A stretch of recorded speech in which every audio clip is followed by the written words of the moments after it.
Price mechanism PM. Price mechanism को हम market price system भी बोलते हैं। इसमें हमें किसी भी गुड्स और सर्विसेज का जो प्राइस है वो पता चलता है।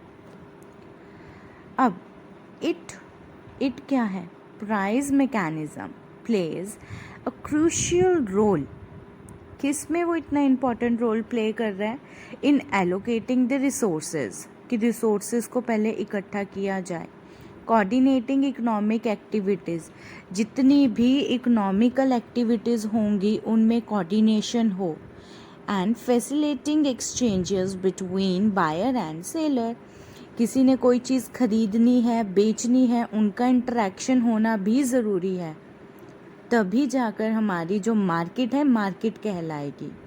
अब नेक्स्ट आता है कि जो प्राइस मैकेनिज़्म है वो है क्या। अब जो प्राइस है गुड और सर्विसेज का, वो डिटरमाइन होता है जब सप्लाई और डिमांड एक दूसरे के साथ इंटरैक्ट करती है। जब वो एक दूसरे को जानेंगे कि ये चीज़ की सप्लाई है और इस चीज़ की डिमांड है, तब प्राइस मैकेनिज़्म और भी ज़्यादा इम्पॉर्टेंट रोल प्ले करता है। फिर नेक्स्ट आ गया वो फंक्शंस जो की इम्पॉर्टेंट हैं प्राइस मैकेनिज़्म को रेगुलेट करने के लिए। कौन से ऐसे फंक्शंस हैं? सबसे पहले है सप्लाई। सप्लाई क्या है? जो हम क्वांटिटी रखेंगे गुड और सर्विसेज की, जो प्रोड्यूसर विलिंग है और ऑफ़र कर रहा है उसको सेल पे, अलग अलग प्राइस पे भी दे सकता है वो, तो उसकी जो क्वांटिटी है वो भी इंक्रीज़ करती है उसके प्राइस को। नेक्स्ट है डिमांड। अगर कंज्यूमर विलिंग है उसको परचेज़ करने पे, अलग अलग प्राइस पे भी वो उसको परचेज़ कर रहा है, तब भी उसका प्राइस इंक्रीज़ हो सकता है। फिर है इक्विलिब्रियम प्राइस। अब ये वो प्राइस है जिसमें जो डिमांडेड होती है वो सप्लाई के इक्वल रहती है। Demand equals to supply. अब इस पॉइंट में आके जो कर्व है इंटरसेक्ट करते हैं इक्विलिब्रियम प्राइस में, जिसमें ना ही एक्सेसिव डिमांड होती है ना ही सप्लाई होती है। इसमें जो मार्केट है बैलेंस रहती है। फोर्थ आ गया कि प्राइस सिग्नल। प्राइस सिग्नल आ गया कि मार्केट इकोनॉमी में जो हम इंफॉर्मेशन दे रहे हैं कि हमारे पास ये चीज़ की कमी है या ये चीज़ हमें एबंडेंस में है, हमारे पास बहुत ज़्यादा है, तब भी जो प्राइस है गुड और सर्विसेज का वो राइज हो सकता है। अगर तो कमी है उस चीज़ की तो लोगों को डिमांड रहेगी, तो डिमांड देखते हुए ही प्राइस जो है हाई या इंक्रीज़ किया जा रहा है। अब लेट्स टेक एन एग्जाम्पल, जैसे एग्जाम्पल ले लो किसी भी सूट की। अगर वो ट्रेंड में चल रहा है और हर मार्केट में अवेलेबल है, हर शॉप में अवेलेबल है, तो उसकी भी इंक्रीज़ होगी डिमांड। सिल्क के सूट है, जैसे ओल्ड ट्रेडिशनल है, वो पहले से ही चलता आ रहा है, पर वो इतने ज़्यादा नहीं मिलते सूट हर शॉप पे, पर फिर भी उनका जो प्राइस है वो हाई है। क्यों? क्योंकि हमारी डिमांड है, चाहे वो अवेलेबिलिटी हाई है या लो है, पर हमारी डिमांड है तो उसकी प्राइस इंक्रीज़ होगा। फिफ्थ है रिसोर्स एलोकेशन। रिसोर्स एलोकेशन मतलब कि हमें प्राइस मैकेनिज़्म में सबसे ज़्यादा ही हेल्प किसकी मिलती है? एलोकेटेड रिसोर्सेज की। अगर प्राइस में इंक्रीज़ हो रहा है डिमांड की वजह से, तो हमें गुड और सर्विसेज भी तो ज़्यादा देनी पड़ेगी, उसकी प्रोडक्शन और ज़्यादा इंक्रीज़ करनी पड़ेगी। Next is the market adjustment. अब मार्केट एडजस्टमेंट है कि अगर कंडीशंस ही ऐसे आ गई सप्लाई या डिमांड में, जिसकी वजह से उसके कर्व्स, किसके कर्व? सप्लाई और डिमांड के कर्व जो हैं वो प्राइस को चेंज करें। एग्जाम्पल लो, जैसे किसी चीज़ की डिमांड इंक्रीज़ हो गई तो उसका प्राइस भी इंक्रीज़ होगा, उस मार्केट में क्वांटिटी भी इंक्रीज़ होगी। अगर डिक्रीज़ होगी कोई कांस्टेंट डिमांड किसी चीज़ की, या तो वो प्राइस हाई कर देंगे या बिल्कुल लो कर देंगे कि हमें ये माल अपनी शॉप से निकालना है, तो चाहे सेल पे बेचो, चाहे एक के साथ एक फ्री करके बेचो, पर हमें ये बेचना ही बेचना है। ठीक है। प्राइस मैकेनिज़्म हम एज अ टूल भी यूज़ करते हैं ताकि हम टैकल कर सकें इकोनॉमिक प्रॉब्लम्स को मार्केट इकोनॉमी में। सबसे पहले है एलोकेटिंग रिसोर्सेज। एलोकेटिंग रिसोर्सेज है कि हमने रिसोर्सेज की जो कमी है उनको भी सेटिस्फाई करना है ताकि हम अनलिमिटेड वांट्स को फुलफ़िल कर सकें। ठीक है। अब जैसे हम डिटरमाइन करेंगे सप्लाई और डिमांड को कि इनकी प्राइस कैसे रखें ताकि हमारा जो प्रोडक्शन है वो भी घाटे में ना जाए और लोगों की डिमांड भी फुलफ़िल हो सके, पर इतना भी लो नहीं रखेंगे हम कि उसको कोई ख़रीदे ही ना। फिर है सप्लाई और डिमांड इम्बैलेंस। अब इनका इम्बैलेंस भी रखना पड़ेगा। ठीक है। डिमांड है, सप्लाई है, एक्सेसिव डिमांड भी ना हो तो प्राइस राइज होगा। ठीक है। अगर प्रोडक्शन ही कम है तो जो प्राइस है वो फॉल हो जाएगा। फिर है मार्केट एफिशिएंसी। अब इसमें क्या करता है कि अलाउ करता है कि जो प्राइस है वो रिफ्लेक्ट करे कि हमारे पास उस चीज़ की कमी है या नहीं। Let's take the example of Rolls Royce car. अब वो क्या करते हैं, वो सिर्फ डिमांड पे ही बनाते हैं। उनको पता है कि उनका प्रोडक्शन बहुत ज़्यादा कॉस्टली है and it's a unique piece. तो रॉयल्स रॉय क्या करते हैं, वो अपनी कार्स को उनके अकॉर्डिंगली ही बनाते हैं डिमांड पे। फोर्थ है incentives for innovation and productivity. अब इंसेंटिव्स देना, एक्स्ट्रा मनी या टोकन देना, उसका एक्स्ट्रा कुछ गिफ्ट वगैरह देना, सो दैट उस चीज़ की डिमांड जो है इंक्रीज़ हो सके। जैसे buy this fridge and get an oven cooker free, तो ऐसे। फिर है market signals and information aggregation. अब प्राइस भी इस चीज़ को कन्वे करते हैं, सिग्नल्स को, कि कंडीशन क्या है मार्केट के और प्रेफरेंसेस क्या है, लोग क्या लेना पसंद कर रहे हैं, सबसे ज़्यादा क्या ख़रीदना है उनको, तो वो एडजस्ट करते हैं अपनी प्रोडक्शन लेवल को।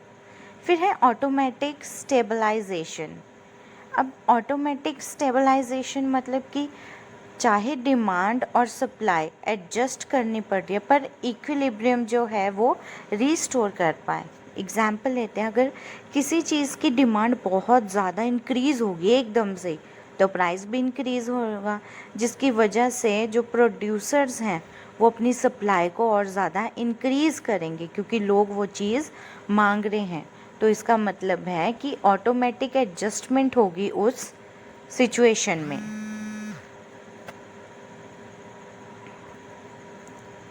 Next is evaluation of price mechanism. हमें पता है price mechanism is generally regarded as highly effective mechanism in a market economy. Market economy में प्राइस मैकेनिज़्म को हाईली इफ़ेक्टिव माना जाता है कि सबसे अच्छा काम करने वाला यही है।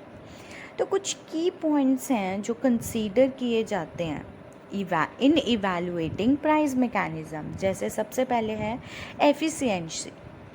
So the price mechanism is known for its ability. हम कैसे जानते हैं कि रिसोर्सेज को एलोकेट कर रहा है, interaction of supply and demand, कि डिमांड और सप्लाई की एक दूसरे के साथ इंटरेक्शन हो रही है, प्राइस भी एडजस्ट किए जा रहे हैं चाहे उस चीज़ की कमी है या एबंडेंस में है गुड या सर्विसेज। डायरेक्ट रिसोर्सेज भी दिए जाते हैं जिससे जो वैल्यू है वैल्यू भी इंक्रीज़ होती है और वो मोर प्रोडक्टिविटी भी मिलती है। फिर है कोऑर्डिनेशन।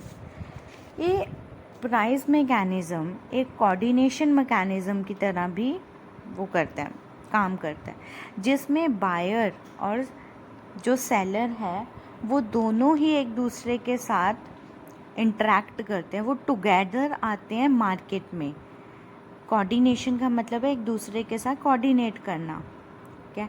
अगर सप्लाई और डिमांड में चेंज हो रही है तो वो प्राइस की इंफॉर्मेशन भी मार्केट कंडीशन के अकॉर्डिंगली ही देते हैं और इनकी पार्टिसिपेशन भी रहती है डिसीजन को एडजस्ट करने में। फिर है फ्लेक्सिबिलिटी एंड अडेप्टेबिलिटी। फ्लेक्सिबिलिटी मतलब फ्लेक्सिबल प्राइजेस, एडजस्ट कर लेना क्विकली, रिस्पॉन्स भी दे देना सप्लाई और डिमांड में। अब अडेप्टेबिलिटी मतलब जो चेंजेस हो रहे हैं उनको इजीली अडेप्ट कर लेना, सर्कमस्टांसेस जैसे भी हों उनको अच्छे से हम अप्लाई कर लें या एक्सेप्ट कर लें, so that is the adaptability. Fourth है इंसेंटिव्स।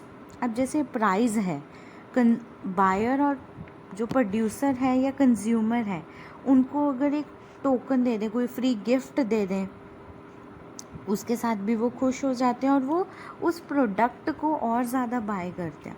जैसे हम ऑयल ले लेते हैं, जैसे बड़ी बॉटल के साथ छोटी बॉटल फ्री, या कोई शैम्पू ले लो, ठीक है, बाय 6 गेट 1 फ्री, जैसे सोप्स आते हैं, तो हम क्या करते हैं वो चीज़ को ले लेते हैं कि हाँ इसके साथ एक चीज़ हमें फ्री मिल रही है। फिफ्थ है इंफॉर्मेशन एग्रे। तो अब प्राइस मैकेनिज्म क्या करता है कि इंफॉर्मेशन एग्रीगेट करता है, लेता है million of buyer and seller से। मार्केट प्राइस को हमने रिफ्लेक्ट करना है तो हमें पहले पता होना चाहिए कि लोगों को और बायर और सेलर दोनों को चाहिए क्या। तो इसमें जो मार्केट की पार्टिसिपेशन है वो नॉलेज देती है, जो हेल्प करता है गुड डिसीजन मेकिंग में, सो दैट जो मार्केट पार्टिसिपेंट्स हैं वो मार्केट कंडीशन, चॉइस और रिसोर्सेज को ध्यान में रखते हुए ही डिसीज़न लें और फिर फर्दर उसी के अकॉर्डिंगली ही प्रोडक्शन हो। नेक्स्ट है इसकी लिमिटेशंस। हर चीज़ की लिमिटेशन होती है, चाहे प्राइस मैकेनिज़्म की थोड़ी बहुत लिमिटेशंस हैं पर फिर भी ये वैल्यूएबल मैकेनिज़्म रिसोर्स एलोकेशन के लिए है, ये एक वैल्यूएबल मैकेनिज़्म है। अब इसके लिमिटेशंस देखें तो सबसे पहले है इनकम्प्लीट इन्फॉर्मेशन। अगर बायर और सेलर के पास परफेक्ट इन्फॉर्मेशन ही नहीं है कि मार्केट में क्या चीज़ चाहिए, उसकी क्या प्राइस है, क्वालिटी कैसे होनी चाहिए, अवेलेबिलिटी कितनी है, या ऑल्टरनेटिव कोई और है इसके पास, तो ये रियलिटी में जो इन्फॉर्मेशन है इनपरफेक्ट है। दोनों को ही इन्फॉर्मेशन होनी चाहिए जो कि नहीं है। Second is externalities. मैकेनिज़्म कोई एक्सटर्नल कॉस्ट या बेनिफिट प्रोडक्शन या कंजप्शन से लिंक नहीं रखता। ये इस चीज़ को थर्ड पार्टी पे वो कर देते हैं कि इन्वॉल्व्ड भी नहीं करते ट्रांजैक्शन के लिए खुद। अब जैसे एग्जांपल लो, पोल्यूशन है मैन्युफैक्चरिंग का, वो किस पे कॉस्ट करता है, सोसाइटी पे डायरेक्ट, ठीक है। नेक्स्ट है पब्लिक गुड। पब्लिक गुड में क्या है, प्राइस मैकेनिज्म में not effectively allocate resources. Public good के लिए उतने रिसोर्सेज ये ना परचेज या एलोकेट कर पा रहे हों, पर जो कंजप्शन है वो रिड्यूस नहीं होती, लोग फिर भी उस चीज़ को बाय करते हैं।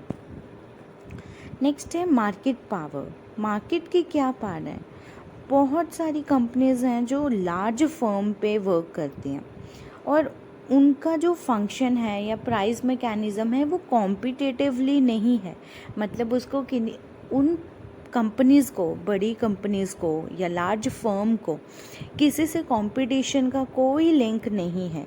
वो अपनी ही सप्लाई करते हैं, अपनी ही रिस्ट्रिक्शन लगा लेते हैं कि हमने दिन में इतनी ही वो करनी है सप्लाई। फिर नेक्स्ट आ गया इनकम इनइक्वालिटी। ये इनकम डिस्ट्रीब्यूशन इशू में है ही नहीं, ठीक है। ये क्या करते हैं, हायर परचेजिंग पावर है गुड और सर्विसेज की, ठीक है, वाइल जो लोअर इनकम वाले हैं वो स्ट्रगल करते हैं बेसिक नीड के लिए। अब ये क्या कह रहे हैं कि इनकम इनइक्वालिटी प्राइस मैकेनिज़्म से एड्रेस नहीं करता, बट मार्केट में ये चीज़ लिंक करती है। कुछ लोग ऐसे हैं जिनको ज़्यादा वेजेस मिल रहे हैं, वो एक्सेसिवली अपनी डिज़ायर को इंक्रीज़ करी जा रहे हैं, और जो कुछ लोग हैं जो बेचारे अपनी बेसिक नीड को फुलफ़िल करने के लिए भी स्ट्रगल करते हैं। फिर है market failure. Price mechanism optimal outcome कई बारी नहीं ला पाता, उसकी वजह से जो मार्केट है वो फेलियर होती है, मतलब जो लोगों को चाहिए वो फुलफ़िल नहीं कर पा रहे, उस वजह से भी फेलियर होता है। ठीक है। अब